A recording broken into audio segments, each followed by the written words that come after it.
I didn't have a lot of options. After the layoff, I burned through most of my savings in under 6 months. My lease was up, rent had jumped again, and I didn't exactly have stellar credit or a fallback plan. What I had was a car full of boxes, a suitcase, and a laptop that would only boot up when plugged in at a 45-degree angle. So, when I saw the ad, quiet single bedroom, detached, utilities included, $600 per month, I messaged the number before I even finished reading the rest. The landlord didn't ask any questions. He didn't care about credit or ask for a background check. All he wanted was the first month's rent in cash, which I withdrew across 3 ATMs to avoid alerting the bank that I was nearly empty. When I pulled up, the place looked decent, I guess. Old, but not falling apart. A single-level structure with chipped paint, crooked porch light, and a lived-in smell that clung to the air like wet paper. He handed me the keys with the lease still half filled out, said, "Don't worry about the quirks. She's old, but she'll hold up." Then got in his truck and left. Inside was smaller than the photos. The living room bled straight into the kitchenette. The floor groaned even when I wasn't moving. But it was quiet, and it was mine. The bedroom was plain. 3 white walls and one with wallpaper, floral and faded. It looked like something out of an estate sale. It was the only decorative thing in the house, and even then, just barely. I ran my hand over it. The paper was smooth. No tears, but old. I figured maybe it was left over from a remodel that never got finished. I'd tear it down and paint it later, add it to the list. That night, I set up a mattress on the floor, shoved my boxes into corners, and fell asleep faster than I expected. But around 3 a.m., I woke to a sound behind me. It was a soft scritch, scritch, scritch. Faint but steady, right behind the wallpapered wall. I listened for a while, eyes still closed. Figured it was mice or maybe pipes. It was an old house after all. I turned over, pulled the blanket tighter, and made a note to buy traps in the morning.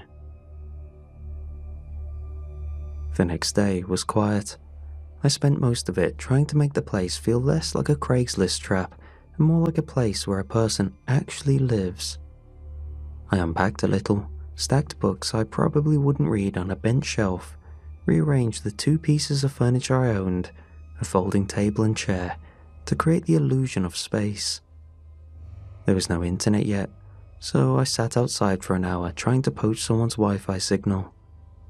No luck. I eventually tethered to my phone until the data cap begged for mercy.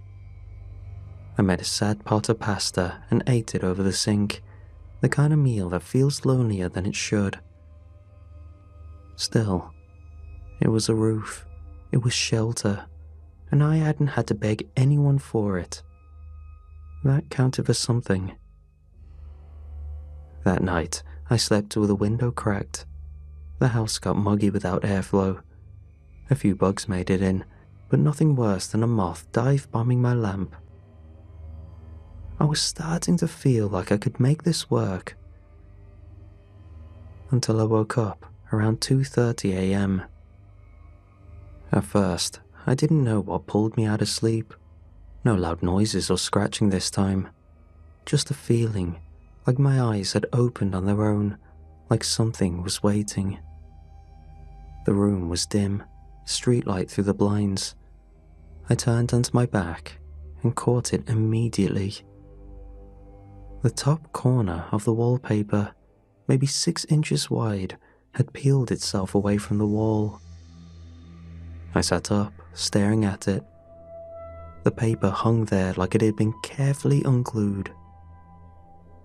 I got up, flicked on the light, and touched it.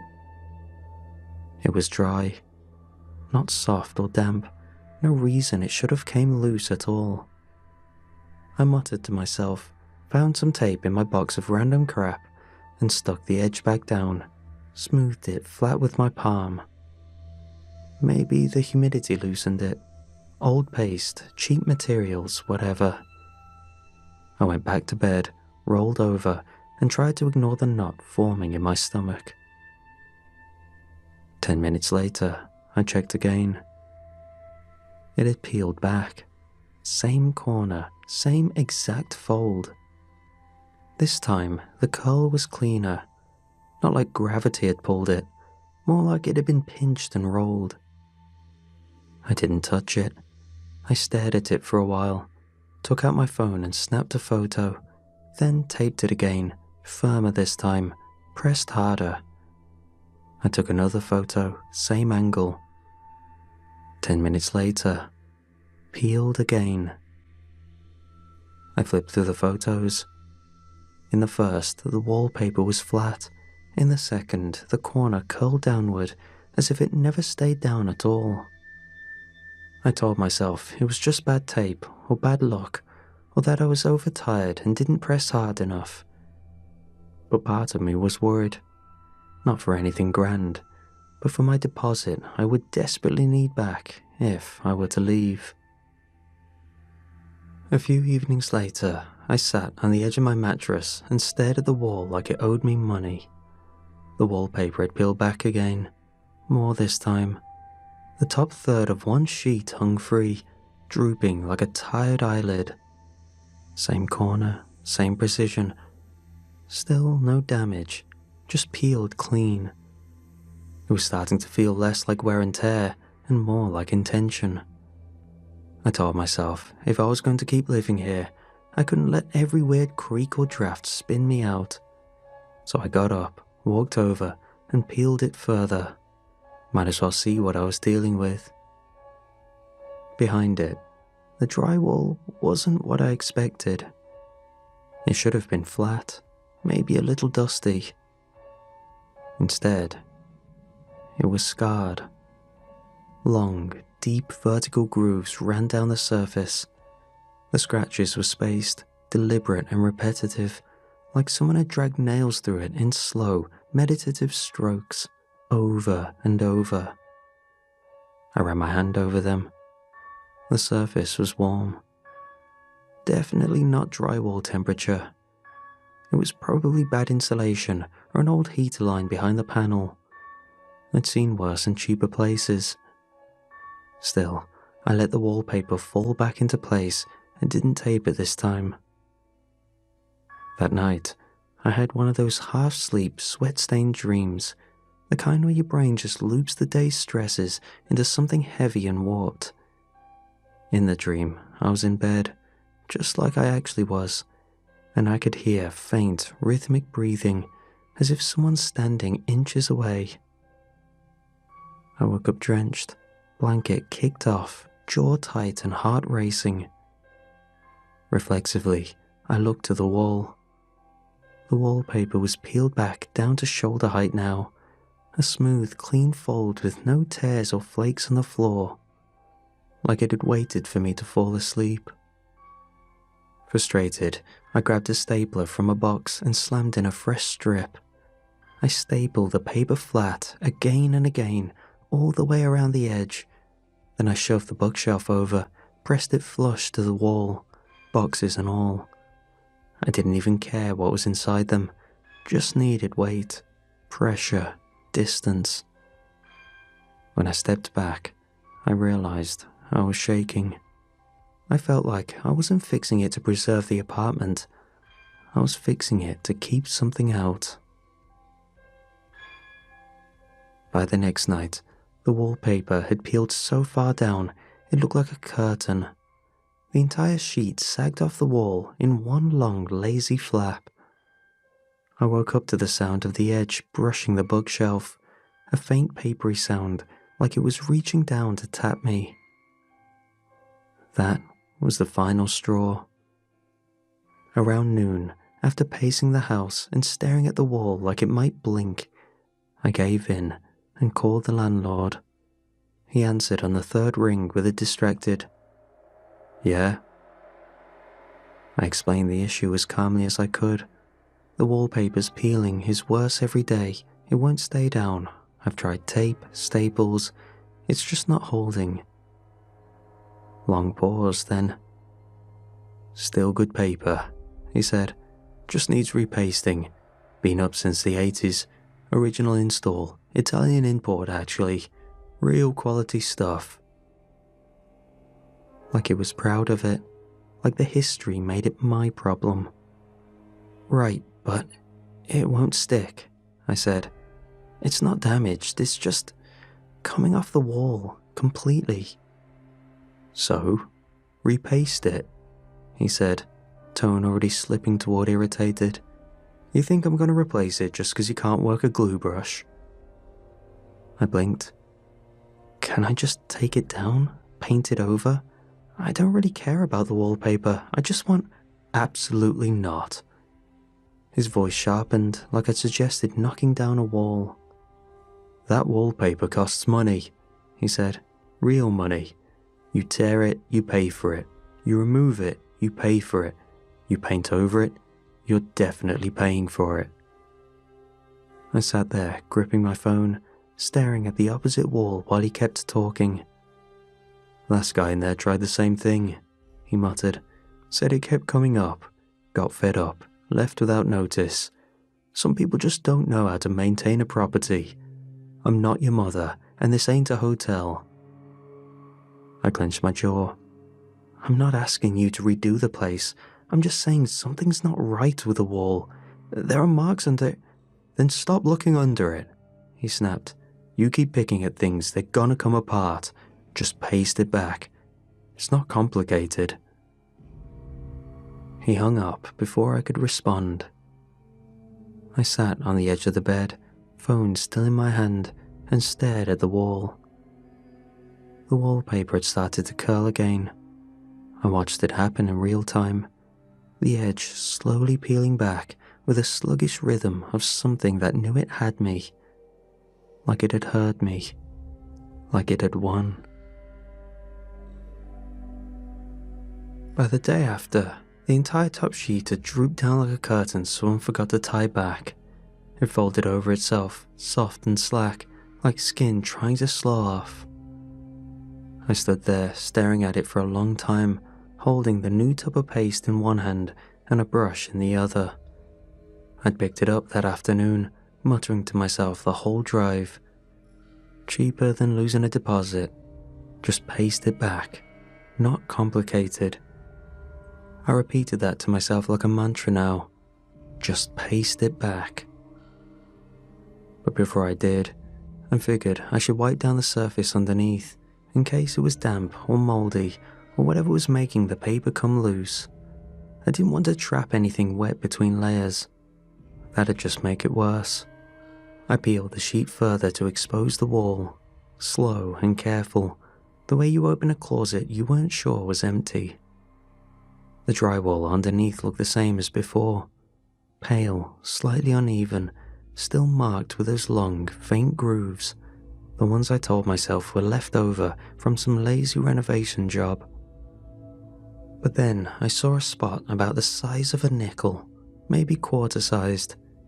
It was dark, circular, and slightly raised. It sat low on the wall, just beneath where the fold had rested, as if waiting for light. I leaned in, squinted, frowned.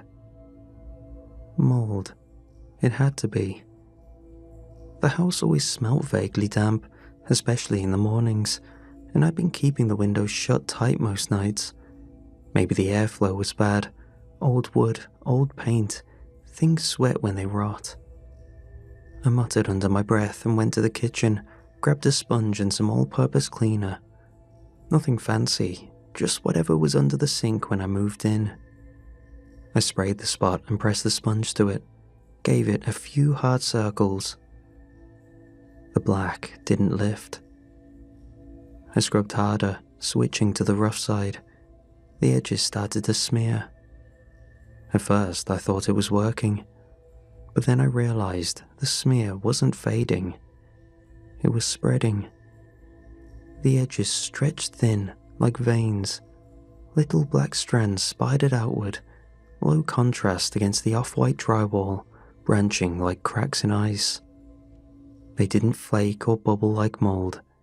They just grew, pulled out from the center like roots searching for water. I dropped the sponge in the bucket and stared. The shape widened, crept upward, slow, controlled. The veins bent inward, 5 streaks curling back toward the center, arched, evenly spaced, almost like... I didn't want to finish the thought, but my brain did it for me. Fingers. I leaned in, unwilling and unable to stop. The black lines formed a handprint, just slightly larger than my own, splayed flat, as if someone had pressed their palm against the wall from the other side. And it wasn't paint. The wall felt warm beneath it. The noticeable warmth that was stronger on the bare wall, like skin under a fever. I stepped back too fast, heart thudding like it was trying to outrun my ribs. I stood there for a second, frozen between fight and flight. Then something switched in my brain. Not a scream, but instinct. I grabbed the brush, scooped out the paste, slapped it over the shape without looking, hands moving fast, clumsy. Without waiting for it to dry, I grabbed the sheet of wallpaper, lined it up, and pressed it down with both palms, smoothing from the center out. My breath was shallow, my chest tight. I pressed harder, stapled the edges for good measure. Then I stepped back. The floral pattern covered everything. The hand, the black, the warm. It looked normal again. Just old, tacky wallpaper in a quiet, forgettable house. I stood there, staring at it, until my knees started to shake. And even then, I stayed longer. It wasn't me admiring my work, but because I thought I saw the wallpaper shift just slightly, like something behind it had moved. I didn't sleep much after that.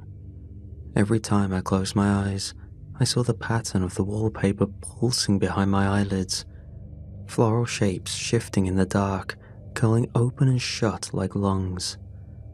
By morning, I convinced myself it was exhaustion, that the spot, the warmth, all of it, had an explanation. I just needed someone else to look at it, someone responsible, because despite everything I had done, it started peeling again. So I called the landlord.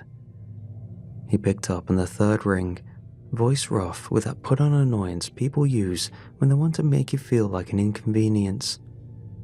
Yeah. Hey, it's me, from the rental in Ashbury, I said. The wallpaper's still coming off, worse than before. There's a... I stopped myself. I almost said handprint. There's a dark spot underneath. I thought it was mold, but it won't come up. The wall feels warm too.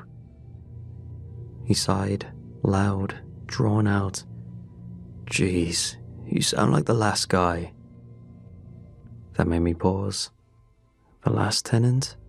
Yeah, him. Same thing. Walls this, noises that.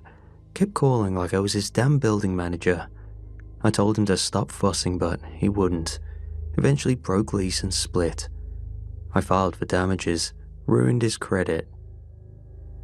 He said it like he was proud. Right, I said, trying to calm down.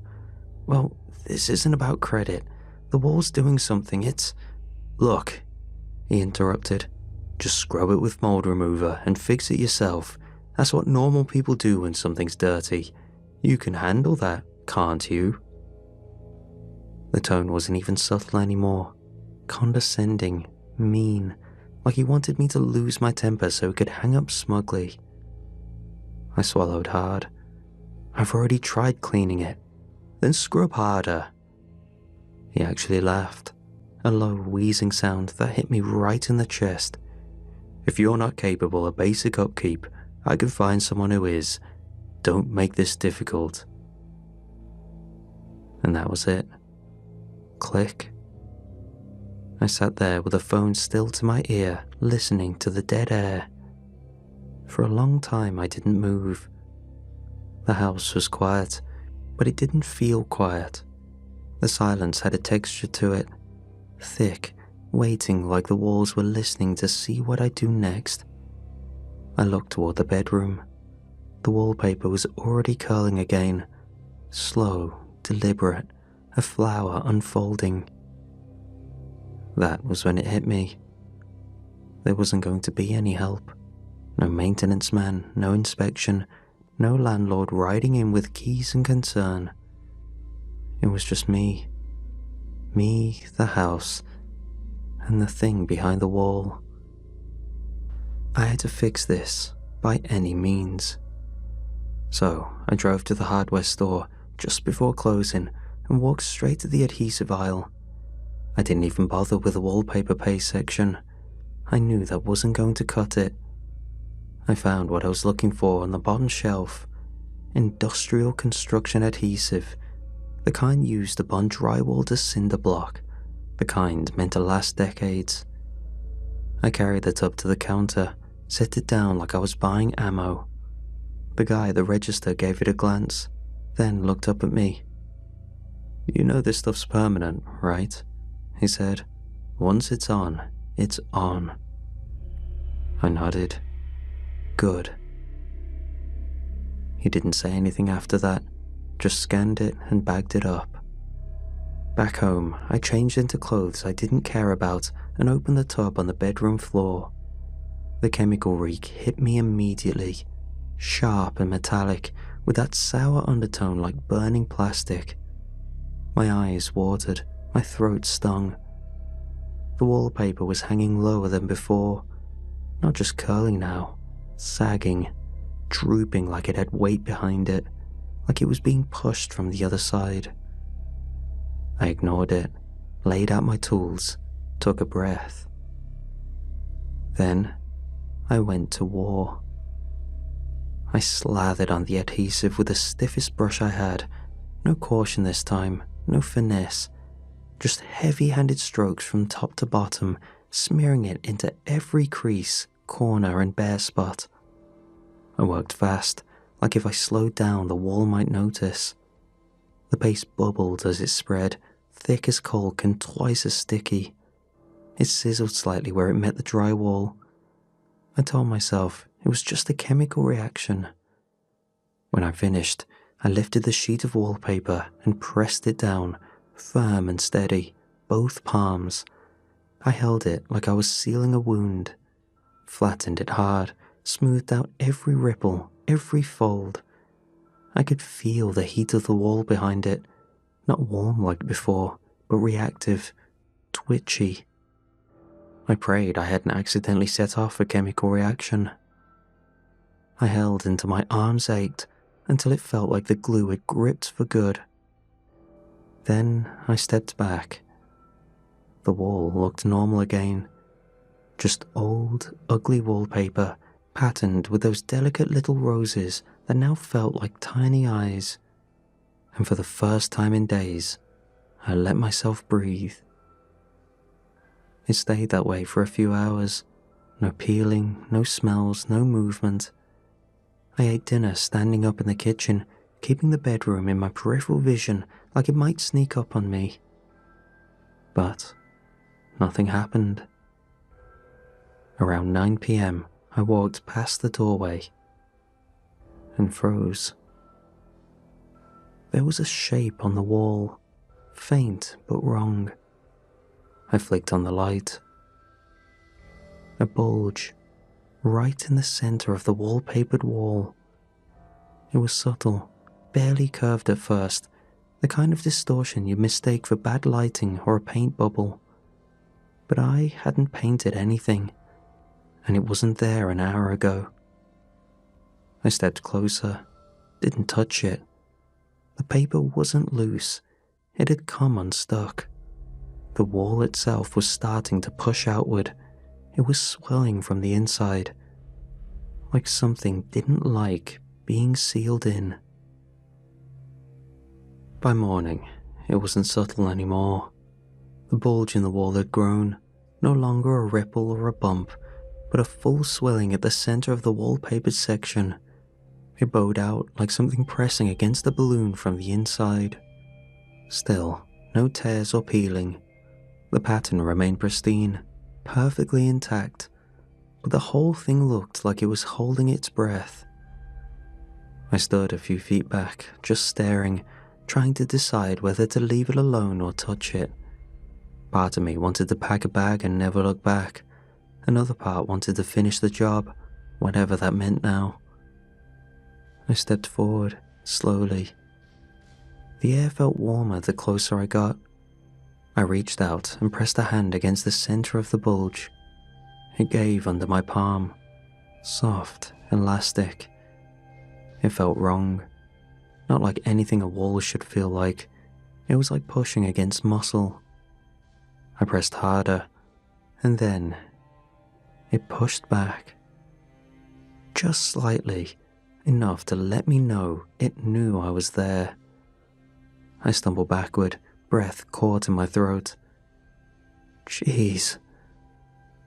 I didn't think. I grabbed my phone and called the landlord. He picked up, groggy, irritated. What now? There's damage.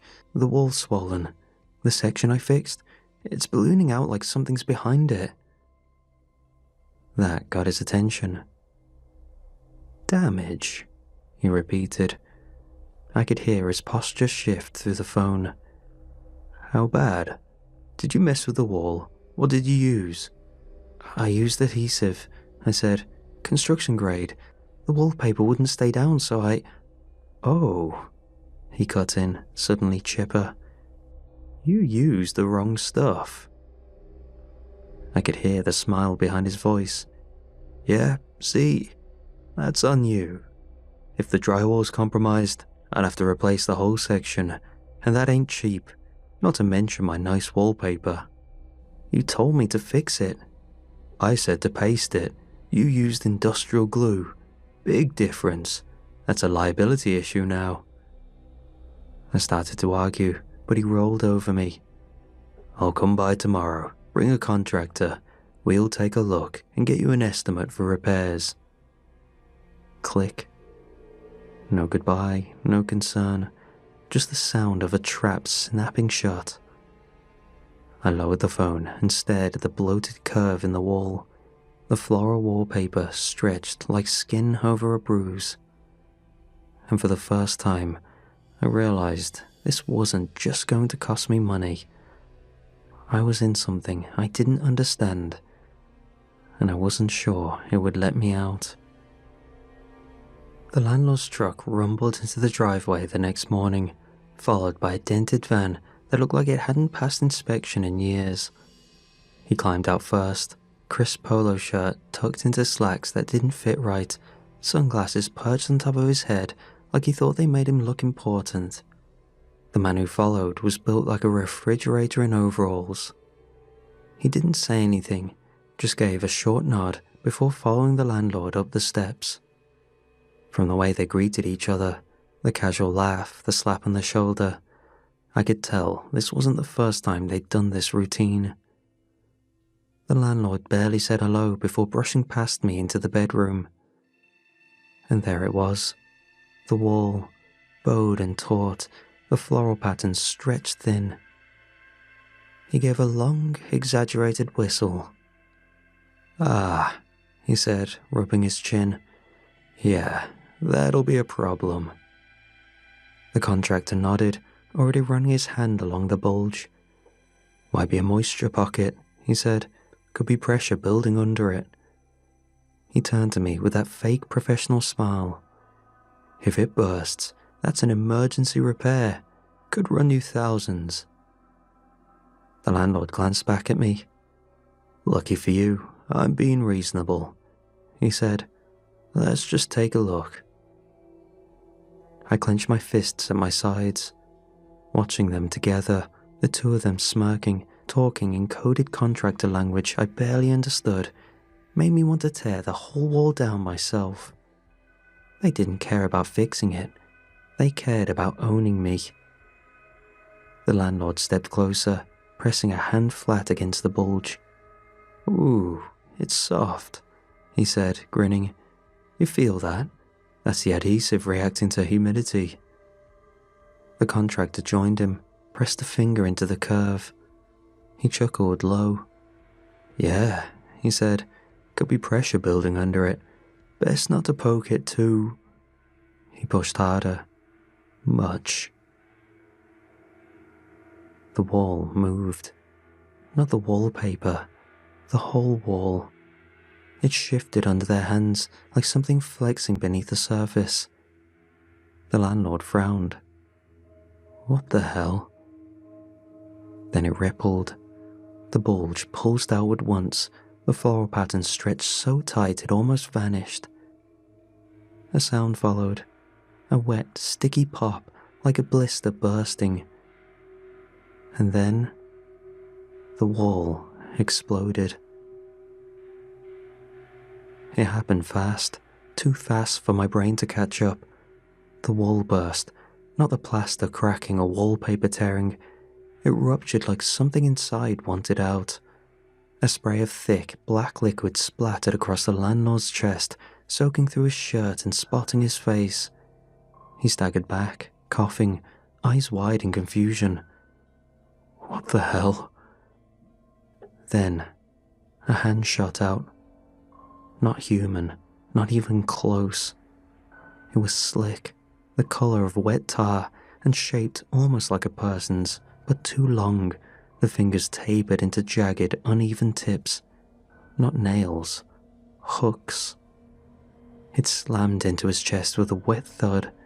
He screamed, high and sharp, as the thing wrapped around his torso, digging in deep. His shirt tore, then his skin. The claws sank in like meat hooks. And then, without hesitation, it pulled. The contractor lurched forward, grabbing the landlord's arm. "Wait!" But it was too late. The pull was so fast, I heard the snapping of bones and the ripping of flesh before he even hit the wall. The wall didn't open wider, yet the hand managed to pull the landlord through in one yank, violent and messy. Viscera squirted where excess skin and limbs caught before entry. The landlord's body folded, compressing unnaturally, bones snapping, his limbs twisting inward like wet cardboard. One shoulder slipped in, then his chest, his face, his mouth still open in a soundless scream, all in one motion. And then, he was gone. All of him, gone, through a space barely large enough for a child to crawl through. His keys hit the floor and clattered, spinning in a red puddle. The contractor stumbled backward, face white, lips moving without sound. I didn't think. I ran. We both did. Down the hall, hoping the daylight would save us somehow. Then, stupidly, I looked back. The bedroom door still hung open. The sunlight reached just far enough inside to light the wall. Where the bulge had been, where the thing had come out. The wallpaper was flat again, perfectly smooth. Just one messy red ring in the pattern, right at chest height. I escaped behind the contractor. I didn't stop until I was halfway to the road, hands shaking, vision swimming, chest heaving. The cops didn't believe us. Not really. They showed up 30 minutes after the 911 call. 2 cruisers, an unmarked sedan, and eventually a detective in a grey button-up who looked like he'd rather be anywhere else. They cordoned off the bedroom, walked in and out, took photos, asked the same questions a dozen different ways. And every time, I told them the same story. So did the contractor, which surprised me honestly. He was pale and rattled, still stuttering when he spoke, but he didn't change a word. The wall just opened. Something grabbed him. He screamed. The wall had just took him. We stood together in the hallway while they searched, listening, watching, waiting for one of them to scream or come running. But no one did. Eventually, the detective called us back in. The bedroom looked normal. No blood, no hole, no black fluid. Just that stupid floral wallpaper. Flat, clean, undisturbed. The only sign that anything had ever happened was the landlord's keyring still lying on the floor where it had fallen. One of the officers picked it up with a gloved hand and bagged it, like that meant something, like it proved something. The detective looked at me for a long time, then the contractor. He had this expression on his face, like he was trying to figure out whether to laugh or have us arrested. "You're sticking to that?" he asked finally. "We're telling you what we saw," I said. He nodded slowly, wrote something in his notebook. "We'll be in touch," he said, voice flat. The investigation would be long, I knew that, but that left me displaced. My life was in that house. God knows it wasn't smart to stay there, but I had no other choice. I spent time looking for somewhere else to stay, but had no luck. In the meantime, I only did what was necessary in the house, changing clothes, washing myself, storing food. But everything else I did in my car. I slept there, ate there, and job searched. The police called a few times, came by once more, but eventually it just stopped. No arrest, no charges, no real investigation, just a note in the file. Unresolved disappearance. That was it. The landlord was gone, and the wall still standing. I moved out the next week. Didn't pack much. Left behind the furniture, some clothes, even the mattress. The landlord's van was still in the driveway when I left. No one had come to claim it. I dropped the keys through the mail slot and didn't look back. They kept the deposit, of course. Some nonsense about property damage. I didn't argue. I just wanted out. I ended up in a house share on the other side of town. 2 roommates, 1 bathroom, kitchen sink that never quite drains right. But it's safe. It's loud and cramped, and no one knows how to take the trash out on time. But the walls don't breathe, and nothing peels itself open in the dark. I sleep. Not great, but I sleep. Some nights I still dream of it. Not the landlord screaming or the blood. Just the feel of it. That soft give under my hand, warm like breath. The wallpaper stretching against my palm, like skin waiting to tear. But then I wake up, and it's gone.